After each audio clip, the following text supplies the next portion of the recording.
सुनिता एक सानो गाउँमा जन्मिएकी थिइन् जहाँ विद्यालय जानु भनेको विशेष कुरा मानिन्थ्यो। उनका बाबु गाउँकै सामान्य किसान थिए र आमाले घरको कामकाजमा सधैँ व्यस्त हुन्थिन्। सुनिताको सपना थियो एउटा नर्स बन्ने र अस्पतालमा सेतो लुगा लगाएर सबैको सेवा गर्ने। सुनिता पढाइमा तेज थिइन्। स्कुलका शिक्षकहरू उनलाई उदाहरण स्वरूप प्रस्तुत गर्थे, तर उनको घरको आर्थिक अवस्था भने कमजोर हुँदै गइरहेको थियो। बाबुको स्वास्थ्य बिग्रिँदै गयो, खेतीपातीले राम्रो आम्दानी दिन छोड्यो अनि आमा कहिलेकाहीँ बिरामी पर्थिन्। 10 कक्षापछि सुनिताको पढाइ रोकियो।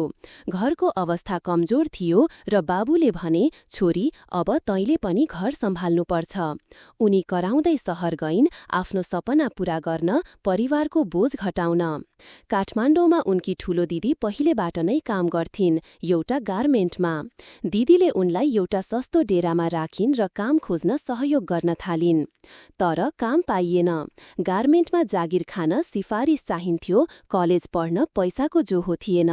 सुनिता झनै तनावमा थिइन्, सपना अधुरो थियो, पेट पाल्न गाह्रो थियो। एक दिन उनी चाबहिलमा डेराबाट फर्कँदै थिइन् जहाँ उनले एउटा केटीलाई देखिन्। अचम्म लाग्यो। महँगो मेकअप, राम्री लुगा, स्मार्टफोन बोकेको त्यो केटी सुनिताको उमेरकै देखिन्थी, तर ऊ एउटा गाडीबाट झर्दै थिइन्। सुनिताले सोधी, कसरी यस्तो जिन्दगी? त्यो केटी हाँसी, काम भनेको सबैले गर्छन्, तर मलाई यो सजिलो लाग्छ।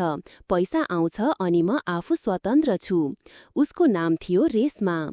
रेशमाले सुनितालाई बेला बेलामा भेट्थिन्, उसलाई रेस्टुरेन्ट लग्ने गर्थिन्, नयाँ लुगा किनिदिइन् अनि एक दिन उसले सोधिन्, तिमीलाई हप्तामा 15,000 चाहिएको भए के गर्न सक्छौ? सुनिताले सोचिन्, घरमा बाबुको उपचार रोकिएको थियो, आमाले ऋणको डरमा रोएकी थिइन्, दिदीको हात खाली थियो। सुनिताले पुनः सोचिन्, के एक रातले के नै बिगाड्छ र? त्यस रात उनी होटल गइन्, एक मध्यम उमेरको व्यापारीसँग। उसले पैसा तिर्यो अनि काम भयो। त्यो रात सुनिताको सपना चकनाचुर भएको रात थियो। उनले आफूलाई भित्रैबाट मरेको अनुभव गरिन्।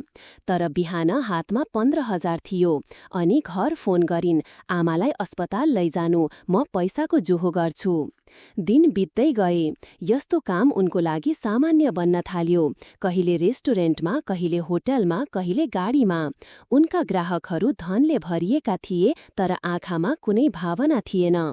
उनको नाम सानो राखियो, एक यौन कर्मीहरूको सञ्जालमा। दलालले उनलाई धेरै ग्राहक ल्याइदियो, तर आधा पैसा उसले राख्थ्यो।